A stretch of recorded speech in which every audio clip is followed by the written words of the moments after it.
chapter 9, application of trigonometry, and we will be introducing the chapter in this video. Here I have written some points for introduction.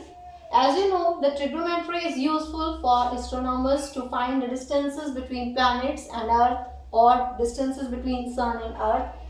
And same this is also useful for you also.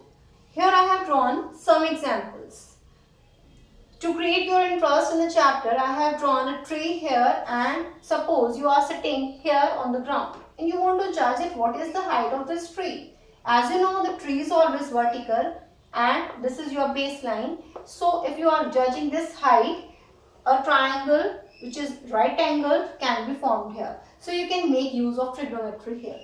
Same way, if two buildings are there and you are standing near the foot of first building and you want to judge that what is the height of second building. So you can judge its height as again right angled will be formed. So you can use this trigonometry to find what is the height of second building. Just sitting here on near the foot. And again, if you are sitting here on the top of a building and you want to judge that what is the height of second building. So standing here on the roof also you can judge the height of second building. Another example, if there is a river flowing and you are on the one side of river and you can see that there is one pole on the other side of river. So you can also judge that what is the height of this pole, again as right angles can be formed. So what you have seen that right angles are forming in different examples and you can make the use of trigonometry. But before that, two things should be very much clear to you. And those are that person can be on the base, that is on the ground, and second is person can be on the top of some building or some roof of your house. So in two cases, these related terms I am going to explain in these two cases. First is horizontal line. What is a horizontal line? When person is sitting on the ground, it is just in front of your eyes. So whenever you are on the ground, the line which is just in front of your eyes, that is called horizontal line. And in second case, when person is here on the top, again it is in front of his eyes and there I can write this is horizontal line. So it is clear to you, it is just in front of your eye. You can be on the ground, you can be on the top of some building. Second is line of sight. Now what is line of sight? Suppose you are focusing something on the top of a building or on top of a tree and you are here on the ground. So you are focusing here. So line of sight will be formed between your eye and the object. Here is the object where you are focusing. So this line between the eye and the object is called line of sight. Here it is formed. Now line of sight is different for the person when it is on the top of some building and he is looking at some ball on the ground or some flower in the garden. So line of sight will be different as it is between the eye and the object. So it will be in this direction, but it will remain between eye and object. That will not change. Line of sight is always between the eye of a person and the object.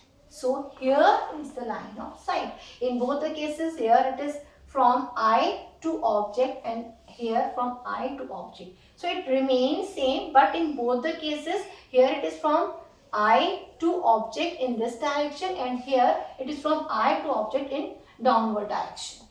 Third is angle of elevation. Now what is angle of elevation? Angle of elevation is formed when person is raising his head to look at something which is above his head. He has to raise his head, and when he is raising his head, angle of elevation will be formed. So what you have got, that angle of elevation will be formed when the person is raising his head. Angle of elevation is formed and it is always between horizontal line and line of sight. You can see this is the horizontal line and this is the line of sight. So here angle of elevation is formed. This is very important when you are going to solve the questions. Next is angle of depression. Now when angle of depression is formed, let us see. It is in the second case. In second case, as the person is lowering his head, he is lowering his head. So to focus on something which is there on the ground, he is lowering. So it is again between horizontal line and line of sight. So here angle theta represents angle of depression. So what is common in these angles, that elevation and depression are always between horizontal line and line of sight. Horizontal line and line of sight. But elevation angle will be formed when the person will raise his head. This is very much important.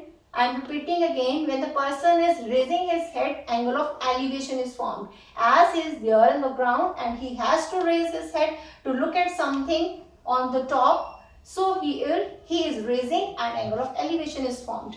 And when in the second case he is on the top and he is lowering his head to look at something on the ground, he has to lower, and when he is lowering his head, angle of depression is formed. So both things should be clear to you. I think these all things are clear. Again I am going to repeat, horizontal line always in front of your eye.